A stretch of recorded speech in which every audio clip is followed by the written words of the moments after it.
பரிசுத்த ஆவி என்ற ஒன்று இருக்கிறதே தெரியாது. பிதா குமாரன் பரிசுத்த ஆவி திருத்துவமே தெரியாது. வேதத்தையே கண்டதில்லை.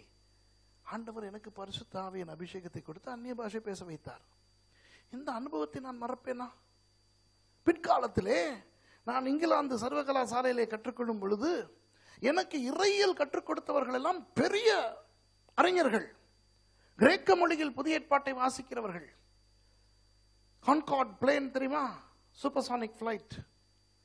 அந்த கான்கார்டினுடைய அந்த ஒலியை விட வேகமாக அது பறப்பதற்கு காரணமாக அமைந்த டெக்னாலஜி அந்த நோஸ் விங் டெக்னாலஜி.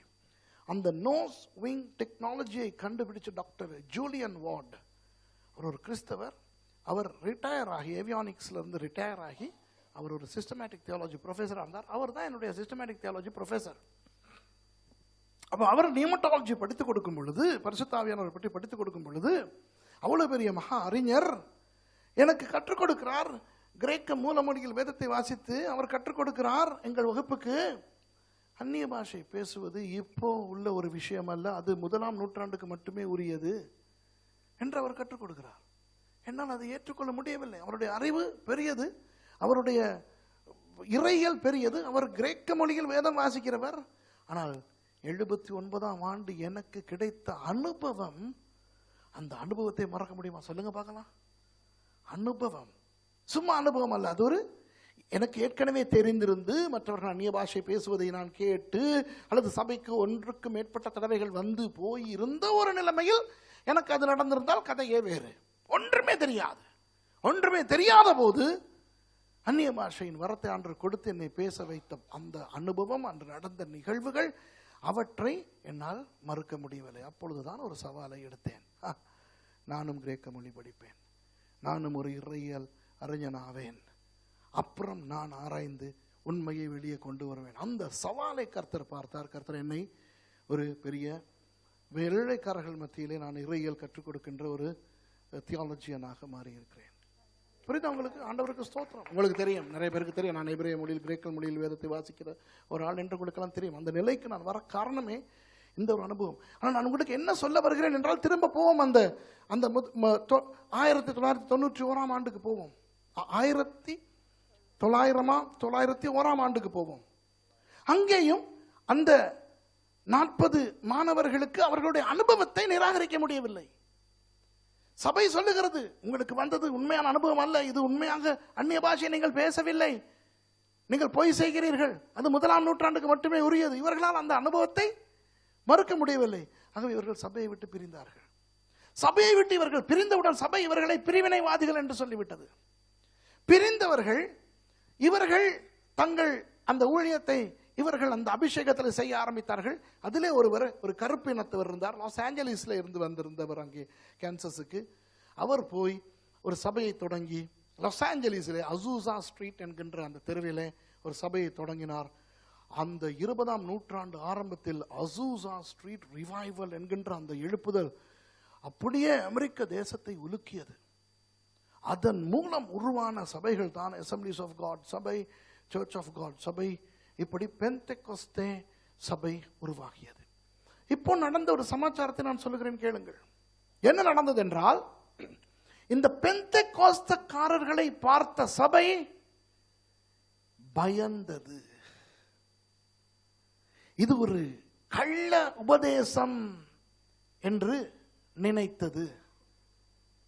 ஆகவே பெந்தெகோஸ்தேக்காரர்களை அண்டக்கூடாது என்ற ஒரு கவனம் சபைகளுக்கு ஏற்பட்டது. எந்த சபைகளுக்கு? இந்த நல்ல சபைகளுக்கு, ஆண்டவர் பயன்படுத்தும் சபைகளுக்கு. கர்த்தர் கொடுத்த ஒரு வரத்தை இவர்கள் புரிந்து கொள்ள தவறிவிட்டார்கள். பெந்தெகோஸ்தேக்காரர்களை விட்ட ஒரு பெரிய தவறு என்ன தெரியுமா? இந்த அபிஷேகம் வந்து விட்டபடியினால் இனி நமக்கு அந்த சபைகளோ அவர்களுடைய வேதாகம கல்லூரிகளோ தேவையில்லை. இந்த அளவுக்கு ஆவியானவர் வந்து விட்டாரே, இனி ஆவியானவரே சொல்லிக் கொடுப்பார் என்று இவர்கள் படிப்பதை நிறுத்தினார்கள், வேதாகம கல்லூரிகளுக்கு போவதை நிறுத்தினார்கள். புரியுதா? இன்றைக்கும் இருக்கிற மகா பெரிய பிரச்சனை என்ன தெரியுமா? பெந்தெகோஸ்தேக்காரர்கள் உருப்படியான பைபிள் காலேஜஸுக்கு போய் படிப்பதும் குறைவு. மெயின் லைன் சபைக்காரர்கள் பெந்தெகோஸ்தேக்காரர்களுக்கு வந்த அனுபவத்தின் நிமித்தமாக பரிசுத்த ஆவியானவரின் கிரியைகளுக்கு இடம் கொடுப்பதும் குறைவு. இதனால் இந்த இரண்டினாலும் பிசாசு வெற்றி அடைந்து கொண்டிருக்கிறான். இந்த இரண்டு சபைகளுமே கர்த்தரால் ஏற்படுத்தப்பட்டு பயன்படுத்தப்பட்டு வந்த சபைகள். இங்கிலாந்திலே வெஸ்லியன் சாப்பலுக்கு அடிக்கடி எனக்கு போகும் சந்தர்ப்பம் கிடைக்கும். அது மாத்திரமா, மேத்யூ ஹென்றி கேள்விப்பட்டிருக்கீங்களா? ஒரு நீங்கள் காமெண்ட்ரிஸ், பைபிள் காமெண்ட்ரிஸ் பார்த்தால் இன்றைக்கும் உலகத்தில் அதி சிறந்த ஒரு பைபிள் காமெண்ட்ரியாக இருப்பது மேத்யூ ஹென்ரிஸ் காமெண்ட்ரி. இங்கிலாந்திலே நான் வாழ்ந்த நகரத்துக்கு பக்கத்திலே தான் செஸ்டர் இருக்கிறது. அங்கே தான் மேத்யூ ஹென்ரியினுடைய சபை இருந்தது 19ஆம் நூற்றாண்டிலே. இன்று கூட அவ்வப்போது அந்த சபைக்கு நான் பிரசங்கத்துக்கு போவேன். மேத்யூ ஹென்றி அந்நிய பாஷை பேசினவரே இல்லை. John Wesley, Charles Wesley Methodist சபையை தொடங்கினவர்கள், அவர்கள் அந்நிய பாஷை பேசவே இல்லை. ஆனால் அவர்கள் பிரசங்கித்த அவர்களுடைய சபைகளுக்கு நான் போய் இப்போ அவ்வப்போது பிரசங்கம் பண்ணுவதுண்டு. அந்த மேடையில் ஏறும் பொழுது அவர்களுக்கு ஆண்டவர் கொடுத்திருந்த அந்த அபிஷேகத்தை இப்பொழுதும் நான் உணர்கிறேன். என்றால் பாருங்கள், அவர்கள் எவ்வளவு அபிஷேகத்தில் இருந்திருக்கிறார்கள், ஆனால் அந்நிய பாஷை பேசவில்லை. புரியுதா? ஆகவே பெந்தெகோஸ்தேக்காரர்கள் மெயின்லைன் சபைகளை பார்த்து நீங்கள் பிழை என்பதும், மெயின்லைன் சபைகள் பெந்தெகோஸ்தர்களை பார்த்து நீங்கள் பிழை என்பதும் பிசாசுக்கு சாதகமாய் போய் ஒரு நிரந்தர பிரிவையை கொண்டு வந்து விட்டது. நான் பெந்தெகோஸ்தேக்காரன். பெந்தெகோஸ்தேக்காரர்களுடைய பெரிய தவறு என்ன தெரியுமா?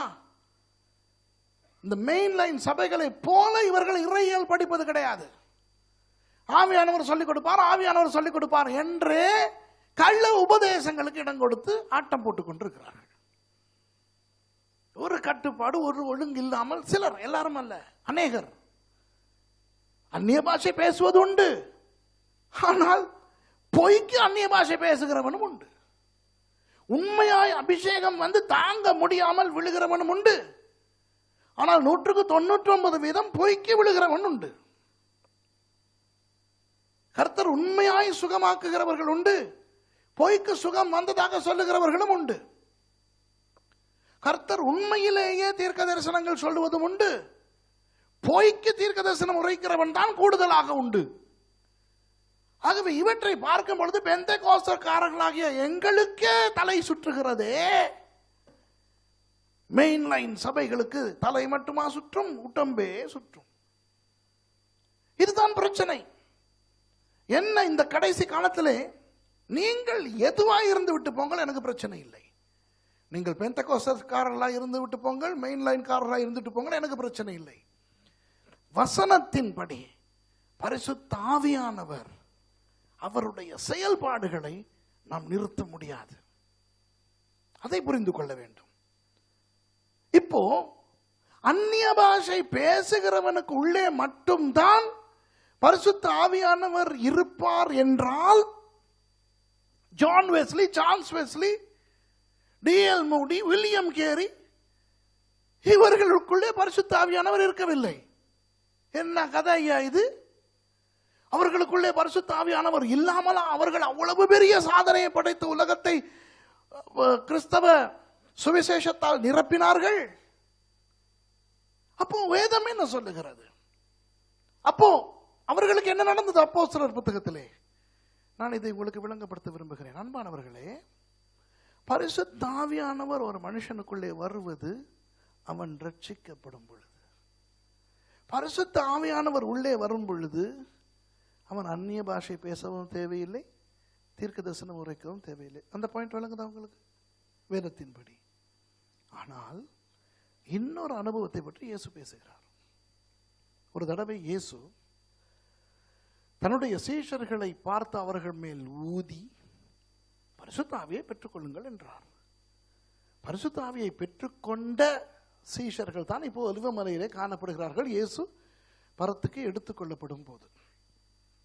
அப்போஸ்தலர் 1ஆம் அதிகாரம் 4, 5 வசனங்களை வாசித்தால் அதிலே இயேசு சொல்லுகிறார். 4ஆம் வசனத்தை வாசிங்க. 1வது அதிகாரம், அப்போஸ்தலர் 1வது அதிகாரம் 4வது வசனம். அன்றியும் அவர் அவர்களுடனே கூடி வந்திருக்கும் போது அவர்களை நோக்கி, யோவான் ஜலத்தினாலே ஞானஸ்நானம் கொடுத்தான், நீங்கள் சில நாளுக்குள்ளே பரிசுத்த ஆவியினாலே ஞானஸ்நானம் பெறுவீர்கள். இயேசு முதல் தடவையாக பரிசுத்த ஆவியினால் ஞான ஸ்நானம் என்ற ஒரு சொல்லை அந்த இடத்துல சொல்லுகிறார். புரியுதா உங்களுக்கு? முன் ஒருபோதும் அவர் சொல்லி இல்லாத ஒரு விடயம் அந்த ஞானஸ்நானம், அதாவது பரிசுத்த ஆவியின் ஞானஸ்நானம். இப்போ உங்களுக்கு தெரியும் சும்மா ஞானஸ்நானம் என்றால் என்ன. இப்போ இந்த சபையின் பெயர் என்ன? தமிழ் பேப்டிஸ்ட் சர்ச் தானே? பேப்டிஸ்ட் தமிழ் சர்ச்சா, தமிழ் பேப்டிஸ்ட் சர்ச்சா, என்னமோ அப்படி பேப்டிஸ்ட்னு வருது தானே? தமிழ் பேப்டிஸ்ட். இந்த பேப்டிஸ்ட் என்ற சொல் எங்கிருந்து வந்தது? கிரேக்க சொல் பாப்டிட்சோ. பாப்டிட்சோ. பாப்டிட்சோ என்றால் ஒரு பொருளை தண்ணீருக்குள் போடுவது. இம்மர்ஷன் என்ற ஆங்கிலத்தில் சொல்வார்கள். தண்ணீரினால் ஞானஸ்நானம் கொடுப்பதற்கு பாப்டிட்சோ என்ற சொல் பயன்படுத்தப்பட்டது.